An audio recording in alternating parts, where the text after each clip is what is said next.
ဒီလူဟာကားတစ်စီးထဲမှာ9ရက်တိတိပိတ်မိနေခဲ့တာဖြစ်ပါတယ်။ကားမှန်ကိုခွဲဖို့သူစဉ်းစားမိသမျှနီလန်မျိုးစုံနဲ့စူးစမ်းခဲ့ပေမဲ့ဘာတစ်ခုမှအရာမထင်ခဲ့ပါဘူး။လွန်ခဲ့တဲ့ရက်နှင်းငယ်ကမှသူဟာဒီကားကိုပြစ်မှတ်ထားခဲ့တာပါ။ဒါပေမဲ့ကားရဲ့နေရာအနှံ့အပြားကိုရှာဖွေပြီးတဲ့နောက်မှာတော့တန်ဖိုးရှိတဲ့အရာဘာတစ်ခုမှရှာမတွေ့ခဲ့ပါဘူး။ဒါကြောင့်သူကဒီလိုဆင်းရဲတဲ့ကားပိုင်ရှင်ကိုကလည်းစားချေတဲ့အနေနဲ့ကားထဲမှာစီးသွားခဲ့ပါတယ်။ဒါပေမဲ့သူပြန်ထွက်ဖို့လုပ်တဲ့အခါကျမှကားထဲမှာပိတ်မိနေပြီဆိုတာသိလိုက်ရပါတော့တယ်။နေရောင်အောက်မှာကားကတိတိတသာပူပြင်းလာတာနဲ့အမျှသူဟာပြင်းထန်စွာရေတက်ခန်းချောက်လာခဲ့ပါတယ်။ရေငက်လို့တေလူမျောပါဖြစ်နေတဲ့အချိန်မှာပဲနေရောင်ကြီးကြောင့်သူသွားထားတဲ့စီးတွေအငွေ့ပြန်သွားတာကိုသတိပြုမိလိုက်ပါတယ်။သူဟာကားမှန်နာကိုအသေးအတန်ကတ်သွားပြီးကားမှန်ကိုရှာနဲ့ရက်လိုက်ပါတယ်။အရသာကတော့ဖော်ပြလို့မရအောင်ဆိုးဝါးလာ။ပေမဲ့အဲ့ဒီအချိန်မှာတော့သူ့ရဲ့ရေငက်တာကိုပြေပြောက်စေခဲ့ပါတယ်။အဲ့ဒီအချိန်မှာပဲသူ့စီကိုကားပိုင်ရှင်စီကဖုန်းဝင်လာပါတယ်။ကားပိုင်ရှင်ကဒီကားမှာထူးခြားတဲ့မှန်တွေတက်ဆင်ထားကြောင်းရှင်းပြပါတယ်။အပြင်ကနေကြည့်ရင်အထဲကိုလုံးဝမမြင်ရပါဘူး။ဒီမှန်တွေကကြီးကားမှန်တွေမကပဲအတန်ကိုလည်းလုံးဝလုံစေတာဖြစ်ပါတယ်။ဒါကိုကြားလိုက်ရတဲ့အခါတခိုးဟာဒေါသတကြီးပောက်ကွဲသွားပါတော့တယ်။သူကကားပိုင်ရှင်ကိုချက်ချင်းအပြင်ပေးမထွက်ရင်လွတ်မြောက်သွားတဲ့တနေ့မှာကလေးစားချေမဲ့အကြောင်းချင်းချောက်အော်ဟစ်ခဲ့ပါတယ်။ဒါပေမဲ့ကားပိုင်ရှင်ကတော့ဘာမှမဖြစ်တယ်လို့ပဲဖုန်းချသွားခဲ့ပါတယ်။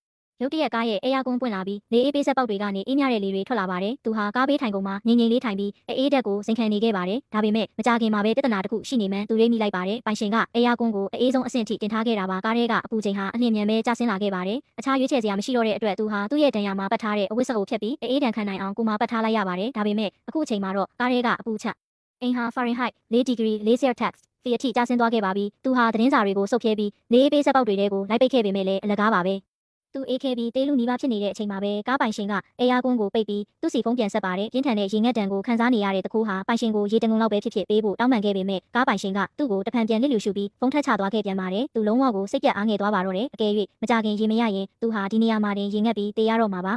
အဲ့ဒီအချိန်မှာပဲကင်းလေရဲကားတစ်စီးကားအနီးနားမှာလာရက်ပါတယ်တခိုးကသူ့နောက်ဆုံးတော့ကဲတင်ချင်းခံရပြီလို့တွေးလိုက်ပါတယ်သူဟာသူ့ရဲ့အဆုတ်ကွဲမတက်အော်ဟစ်အကူအညီတောင်းခဲ့ပေမဲ့ရဲရာရှိကသူ့အတန်ကိုမကြားရသလိုသူ့ကိုလည်းမမြင်ရပါဘူးအဲ့ဒီရဲရာရှိကကားမရရဆုံးမှာရက်ထားတဲ့အတွက်ဒဏ်ရိုက်ချက်ပြားလာကတ်တာပဲဖြစ်ပါတယ်ရဲရာရှိကဒဏ်ရိုက်ချက်ပြားကိုကားရှိမှန်မှာကတ်ပြီးမောင်းထွက်သွားခဲ့ပါတယ်တခိုးရဲ့မျောလင်းချက်ဟာနောက်တစ်ကြိမ်ရိုက်ချိုးခံလိုက်ရပြန်ပါပြီဒါပေမဲ့အဲ့ဒီအချိန်မှာပဲသူမျောလင်းချက်ရောင်ကြီးတစ်ခုကိုမြင်လိုက်ရပြန်ပါတယ်။အခြားတကူတစ်ယောက်ကကားတကားလက်ကင်ကိုလာဆွဲဖို့စူးစမ်းခဲ့ပေမဲ့အောင်မြင်မှုမရခဲ့ပါဘူး။အနားကဖြတ်သွားတဲ့လမ်းသွားလမ်းလာတစ်ယောက်ကဒါကိုမြင်သွားခဲ့ပါတယ်။ရဲတွေပြန်ရောက်လာပြီးအဲ့ဒီတကူကိုထိုနေရာမှာတင်ဖမ်းဆီးသွားခဲ့ပါတယ်။စိတ်ပိုင်းဆိုင်ရာရောရုပ်ပိုင်းဆိုင်ရာပါနှိမ့်ဆက်ညှဉ်းပန်းမှုတွေအောက်မှာတခိုးဟာနောက်ဆုံးတော့လွတ်မြောက်ဖို့မျှော်လင့်ချက်အားလုံးဆုံးရှုံးသွားခဲ့ရပါတယ်။ဒါပေမဲ့အဲ့ဒီအချိန်မှာပဲကန်ဂျမာကသူ့ကိုရက်ဆက်တဲ့ပြက်လုံးတစ်ခုစော့ကစားခဲ့ပါတယ်။သူဟာကားကိုမတော်တဆဆက်နှိုးမိသွားခဲ့တာပါ။ဒါဟာသူ့အတွက်လွတ်မြောက်ဖို့ရွှေရောင်အခွင့်အရေးမှန်းသူသိလိုက်ပါတယ်။သူဟာ gas lever ကိုအပြည့်နင်းပြီးနောက်ွယ်ကအကာရန်တားအဆီးကိုအရှိန်ပြင်းပြင်းနဲ့တိုက်မိလိုက်ပါတယ်။သူဟာပျက်စီးသွားတဲ့ကားထဲကနေတွားယုံ